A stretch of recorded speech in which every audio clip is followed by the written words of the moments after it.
আসসালামু আলাইকুম। সবাইকে স্বাগত জানাচ্ছি পূর্ব পশ্চিমে। শুরুতেই জানিয়ে দিচ্ছি আমাদের হাতে পাওয়া সর্বশেষ আপডেটগুলি। যুদ্ধের মহড়া, তাইওয়ানের আকাশসীমায় একাধিক চীনা যুদ্ধবিমান। ভারতের সঙ্গে পারমাণবিক যুদ্ধের হুঁশিয়ারি পাকিস্তানের। এবার বাংলাদেশের আদালতে স্থানান্তর রোহিঙ্গা গণহত্যার বিচার। ফিলিস্তিন ইস্যুতে বিভাজনের মুখে আরব বিশ্ব।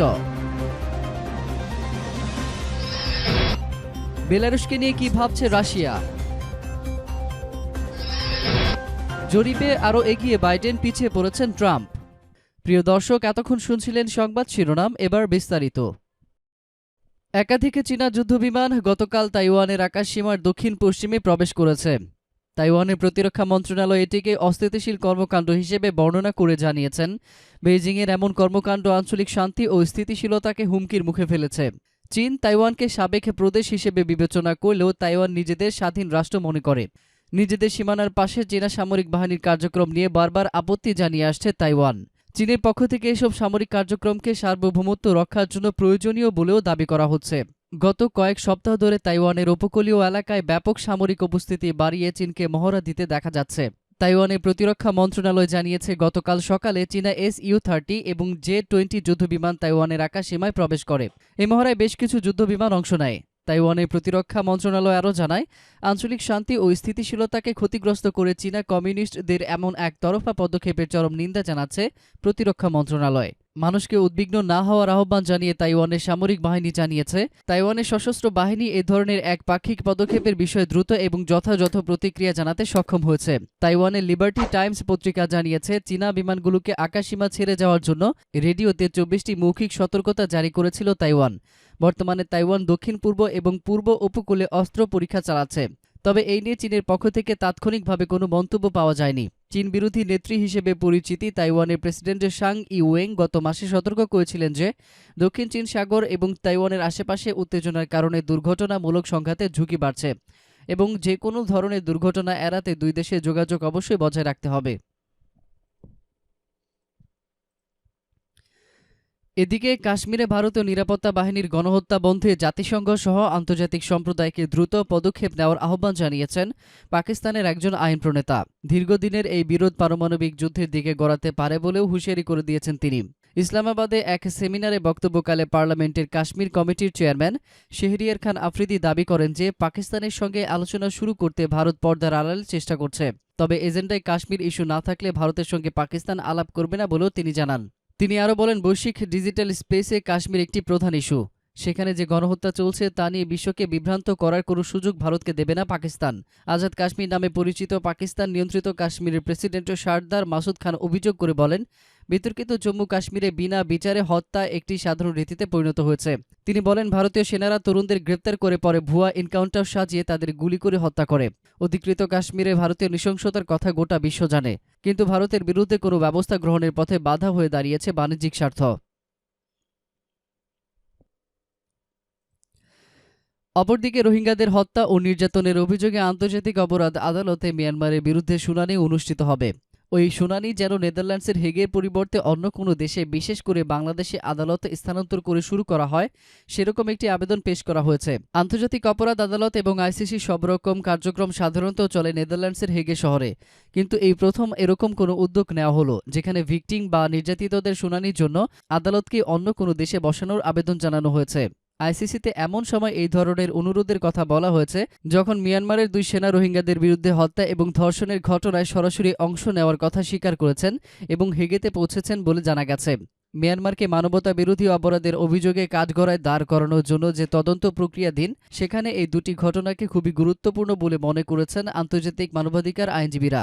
আন্তর্জাতিক বিচার আদালতে রোহিঙ্গাদের উপর মিয়ানমারের হত্যা নিপীড়নের অভিযোগে যে শুনানি হওয়ার কথা, ওই আদালত যেন অন্য কোনো দেশে বসিয়ে শুনানি করা হয় সেরকম একটি আবেদন পেশ করা হয় গত মাসে।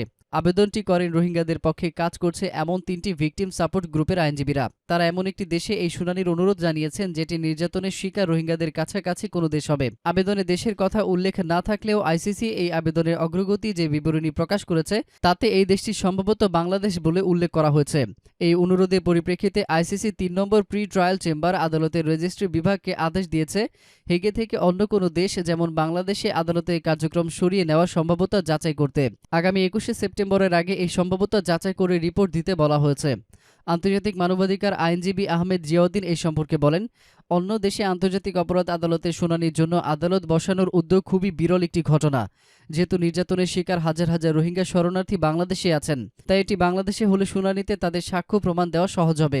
আবেদনকারী আইনজীবীরাও এরকম যুক্তি দিয়েছেন। শ্যানন রাজ সিং নামে একজন আন্তর্জাতিক মানবাধিকার আইনজীবী এই নিয়ে একটি ব্লগে লিখেছেন, পাখির মতো উড়ে গেলে বৃষ্টি স্নাত হেগ থেকে কক্সবাজারের দূরত্ব আনুমানিক ৮,০০০ কিলোমিটার। সেখানকার শরণার্থী শিবিরে নির্যাতনের শিকার যে রোহিঙ্গারা থাকেন তাদের জন্য এই দূরত্ব একেবারে অনতিক্রম্য।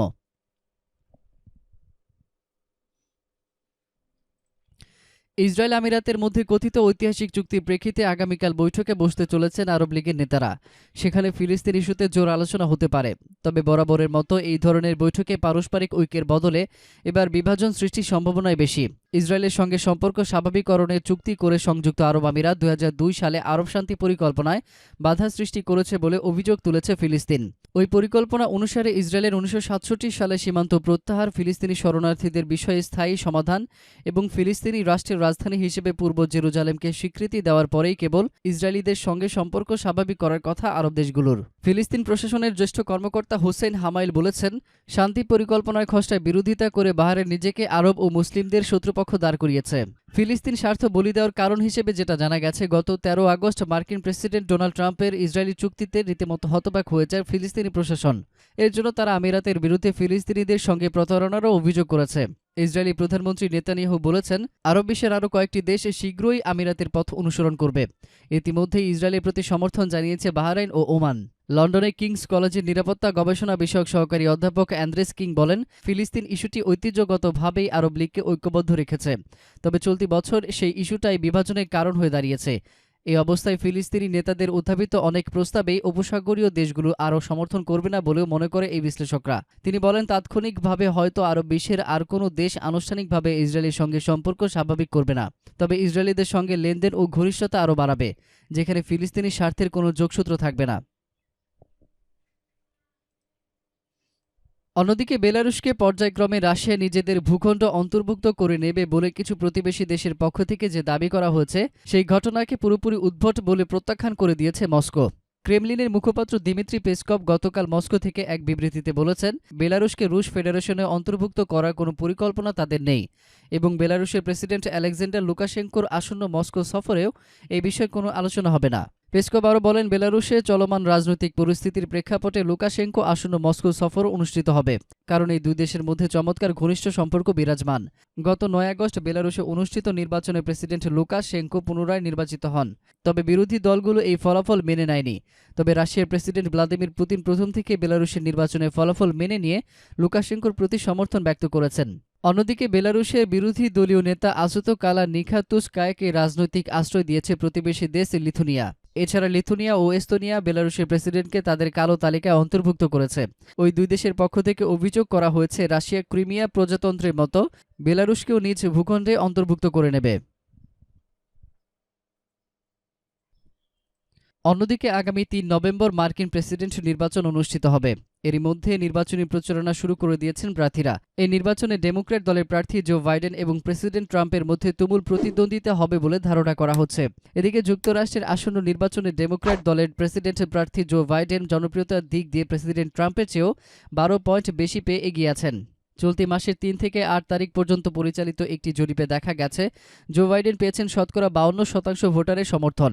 সেখানে ডোনাল্ড ট্রাম্প পেয়েছেন 40% সমর্থন। এর বাইরে শতকরা 3% ভোটার জানিয়েছেন তারা অন্য কোনো প্রার্থীকে ভোট দেবেন। শতকরা 5% ভোটার জানিয়েছেন তারা এখনও সিদ্ধান্তহীনতায় রয়েছেন। নির্বাচনে তারা কাকে ভোট দেবেন তা এখনও ঠিক করেননি। গতকাল ওই জরিপের ফলাফল প্রকাশ করা হয়েছে। মার্কিন প্রেসিডেন্ট নির্বাচন অনুষ্ঠিত হতে যখন মাত্র 2 মাসেরও কম সময় হাতে আছে, তখন এই জরিপ ফলাফল প্রকাশিত হলো। জরিপের ফলাফলে যে 5 ভাগ ভোটার ভোট দেওয়ার ব্যাপারে এখনও কোনো সিদ্ধান্ত নেননি বলে জানিয়েছেন, তারা সবাই যদি ট্রাম্পকে সমর্থন দেন তাহলেও বাইডেনের সঙ্গে জনপ্রিয়তায় কুলিয়ে উঠতে পারবেন না বর্তমান প্রেসিডেন্ট ডোনাল্ড ট্রাম্প। প্রিয় দর্শক, এতক্ষণ আমাদের সঙ্গে থাকার জন্য আপনাদের সবাইকে ধন্যবাদ। আন্তর্জাতিক অঙ্গনের সকল খবরাখবর পেতে আমাদের চ্যানেলটিকে সাবস্ক্রাইব করে আমাদের সঙ্গেই থাকুন। আল্লাহ হাফেজ।